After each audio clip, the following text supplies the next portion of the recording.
now I do. Whether I've got it or not, I don't know, but I'm going to find out. Okay, so our next speaker is Dr. Steffen Koschmieder. Steffen comes from Aachen University in Germany. He is a clinician and a researcher. His research covers both clinical trials and basic MPN research. And he also works, of course, with MPN patients on a day-to-day basis as a clinician. So I think he's an ideal speaker to take us from an understanding of what the mutations are to how knowledge of those mutations affect decision makings in the clinical setting. So welcome to the stage, Steffen. Thanks a lot, John. Thank you for inviting me. It's a great honor to be here with you and to talk with you, to communicate about implications on treatment decisions in MPN. I fear that I caused some confusion because this was the initial title, and I didn't understand it, so I changed it, but now I changed it back after I got the instructions of what I'm supposed to talk to you about. So it's not going to be only on mutations and the treatment decisions, but it's also a more broader effects, what affects treatment decisions in MPNs. As John pointed out, I'm a professor for translational hematology and oncology in Aachen. Aachen is a beautiful city. You should all come and visit it. It used to be one of the capitals of Europe when Charles the Great, Charlemagne, was crowned there in the year 800. Now I think the European capital should be in Lisbon, because then we could all come here every year. I really enjoyed it here. These are my disclosures.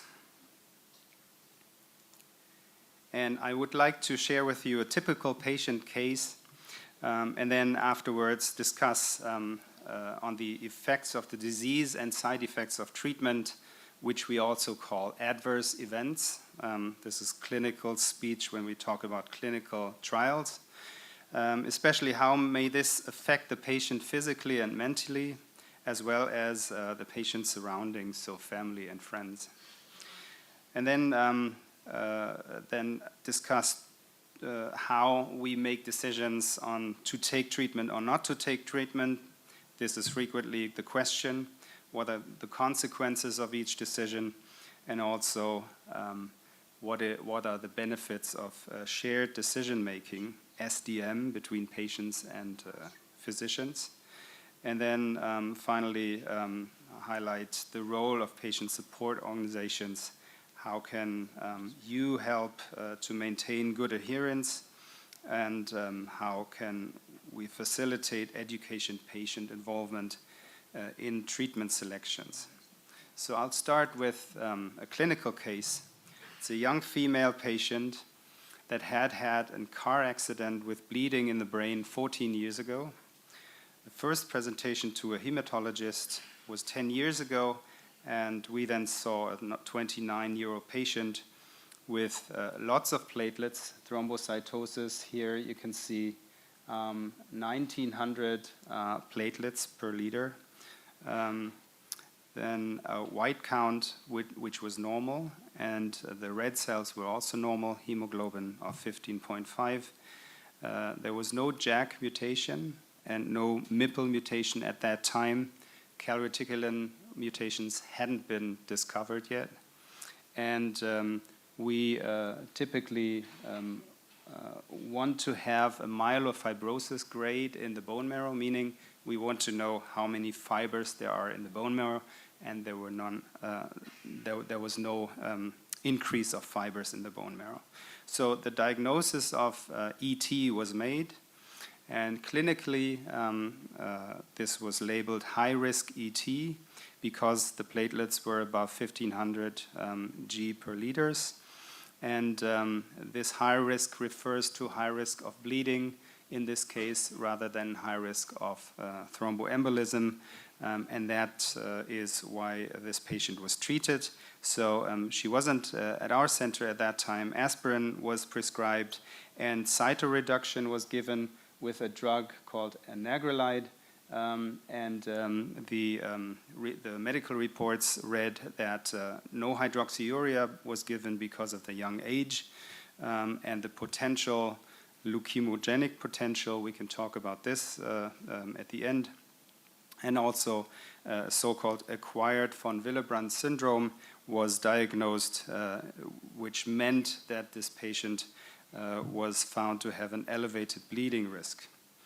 The patient took the anagrelide for a while, but then developed severe migraines with an aura. So she was feeling that the migraines were coming on, and then they came on. Vertigo, she couldn't concentrate anymore and was very fatigued. So finally, after 3 years, she had to discontinue the drug. And then she was started on pegylated interferon once a week, 50 micrograms, and the blood counts normalized within 3 months.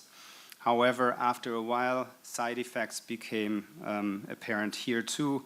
There was a severe weakness, malaise, she was feeling ill, she had tingling feelings in her hands and feet, and she couldn't work anymore. So the dose and frequency of the interferon was reduced to 30 micrograms every 2 weeks, but still she couldn't really sense any relief during the intervals of not taking the pegylated interferon, and so finally this had to be discontinued.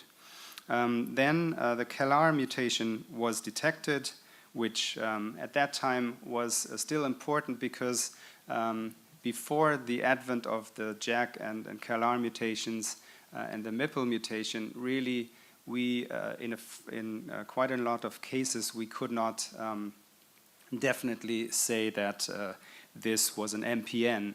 Now that we have these mutations, it's easier to call it an MPN because it comes from one definite clone.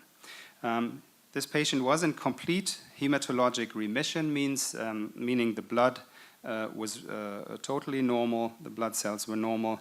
There were only slight increases of the megakaryocytes in the bone marrow, but since she was tolerating the interferon very badly, we stopped the interferon 4 years ago. Aspirin was continued. The patient's general condition improved back to normal. And interestingly, the disease has been stable since. Platelets are normal. The CALR mutant allele frequency, which we measure from the blood, so that means how many percent, what percentage of the CALR sequences are mutant, they remain stably below 20%, and she's in continual, we call it continuing partial remission without any cytoreductive treatment. She's working, has no major symptoms, and importantly, she's also stopped smoking now. So why am I bringing this example up?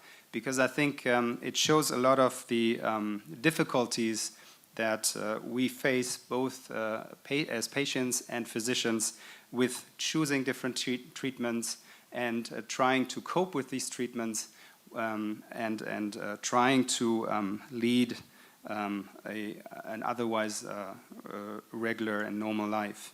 So, of course, we're talking about a part of the myeloid neoplasms that you can see here. These are the classic MPNs here, and we're talking about the BCR-ABL negative MPNs, PV, ET, and PMF. And in the most recent WHO classification from 2016, PMF has been subdivided into pre-PMF and overt PMF, which doesn't make it more easy, but it now makes it more complicated, I fear. So the first thing that I try to establish together with the patient when I initially see them is the question of which is the correct diagnosis. And quite sometimes we cannot pinpoint the exact diagnosis from the WHO classification, and we have to designate a diagnosis of MPNU, unclassifiable. But I think by now, with with many of these mutations, and having a bone marrow in most patients to assess, we can find a correct diagnosis. And in this case, it was really the question of whether this was true ET, or was it the disease as called pre-PMF now. And in this case, I won't go over the details, but we have certain criteria that we need to check, and this was essential thrombocythemia. So what is the symptom burden caused by the disease? And this is pretty universal for patients with MPNs. So what are the pre-existing symptoms? I just want to go over the major symptoms. Some of you may have experienced them or have been exposed to them with other patients. So severe itching can occur, and we have something called aquagenic pruritus. That means itching that is especially occurring after contact with water, so after taking a shower or a bath, and this can be really, really bad. Night sweats or just sweating during the day can occur, which of course has many implications, especially also social implications. There's a picture of a woman that's very tired, and over 90% of patients with MPNs report some kind of tiredness. Weight loss is not so frequent, but it may appear. Here you can see what that may look like.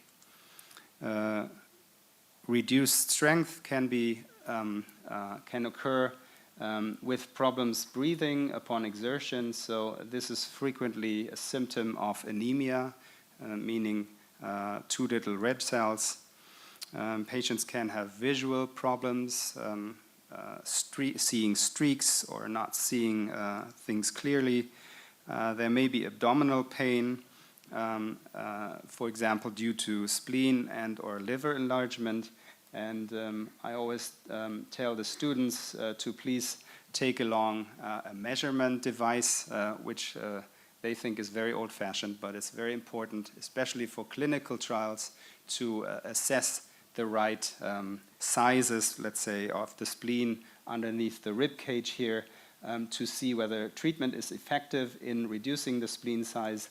And it's not enough to just say, well, it's 3 fingers in width, because we all know what 3 fingers can look like in, let's say, a giant person versus a tiny person. We have problems of bleeding tendency occurring.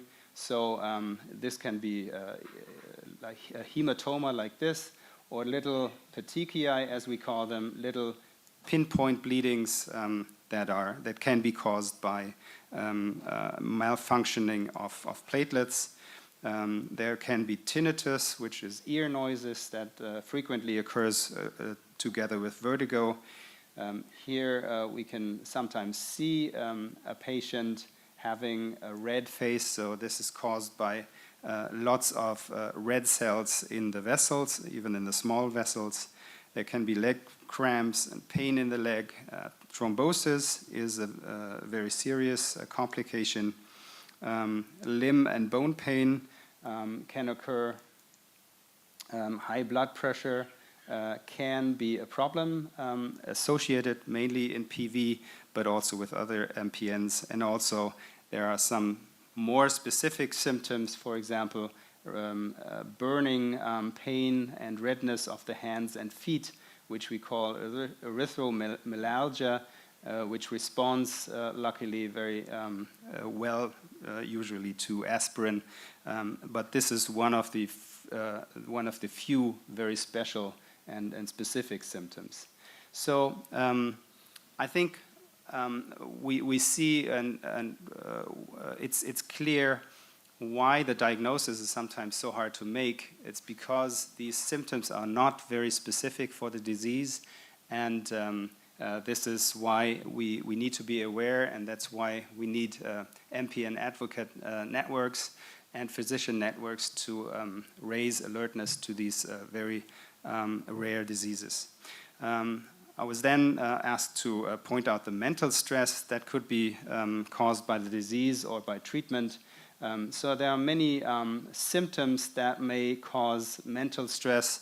For example, performance reduction causing depression, a feeling of non-functioning. Night sweats can, of course, make patients cold at night, but it carries a social component. Weight loss makes one look sick, and it's an additional strength reduction. There may be fever, feeling like having a flu. Itching can be extremely stressful. There have been even suicidal tendencies because it's often difficult to treat. Bone pain can be extremely stressful, and sometimes opioid pain medication can be necessary. And discomfort can also be caused by splenomegaly or shortness of breath. The potential complications that we always talk about and that we need to pay attention to can induce organ damage, but it also can cause fear of bleeding and of thrombosis, and finally fear of death if one progresses to acute leukemia. And I think both the diagnostics and everything that we tell patients may result in a feeling of loss of self-determination. So there are frequent blood count checks. We discussed last night at dinner, that sometimes patients have to wait for a very long time just to get the blood drawn, and then they see the doctor for 5 minutes, and then the whole day was spent just by waiting mainly. And of course, there's fear of findings. Even my CML patients that have been in remission for a long time still tell me they're afraid of the doctor's visit. And also, it can be the feeling of having to hand over everything to the physicians and the hospitals. And the effects of therapy can be very similar to what I've described, both in terms of symptoms and mental problems. So this is just a list of what we typically discuss with patients when we talk about potential side effects of treatments. I don't want to go into this in detail here, but you can see that it can affect the whole body.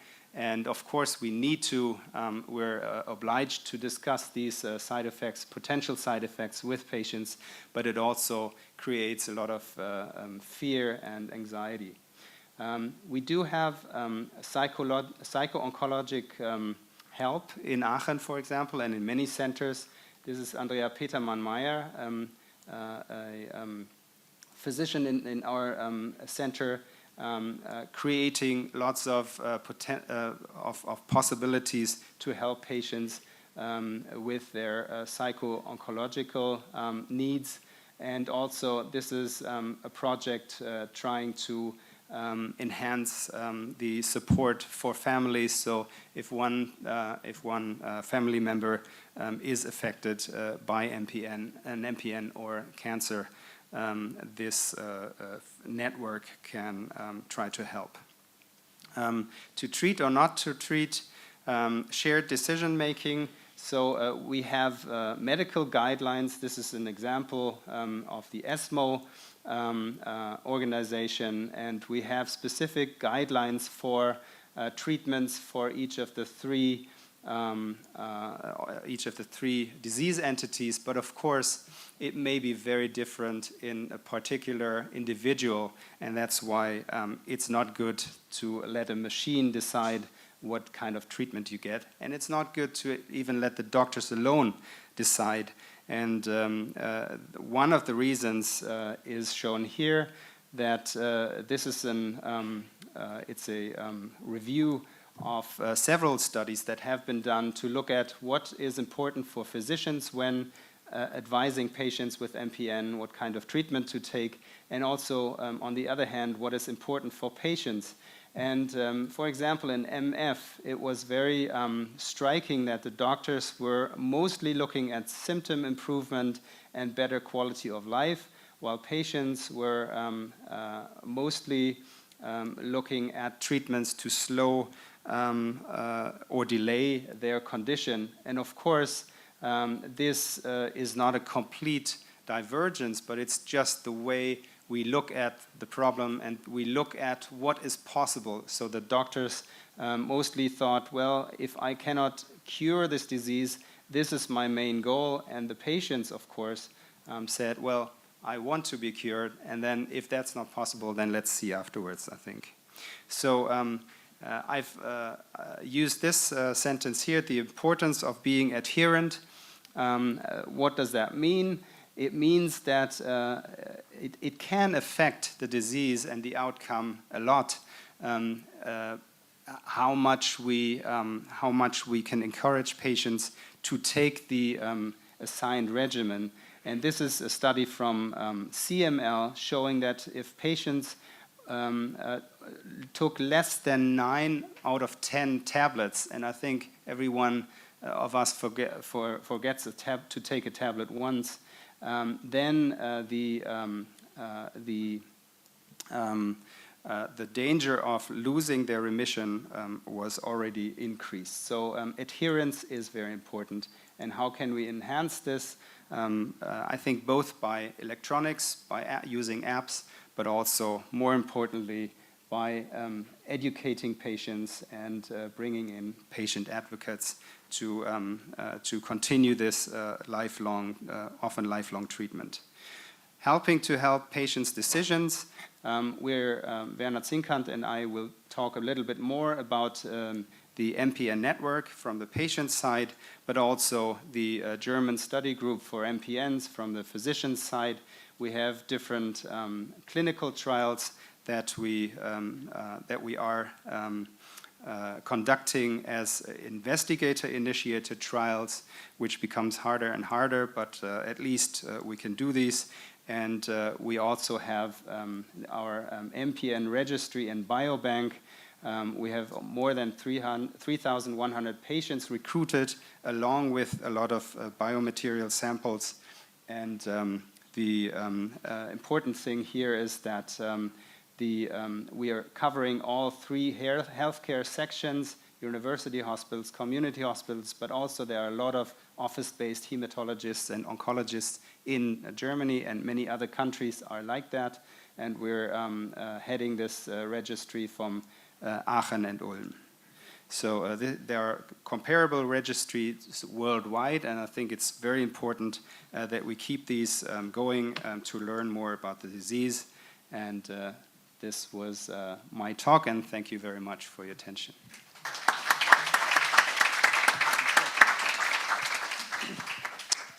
I knew that was going to be good. Thank you very much, Stefan. We'll take some questions at the end of the overall session. So.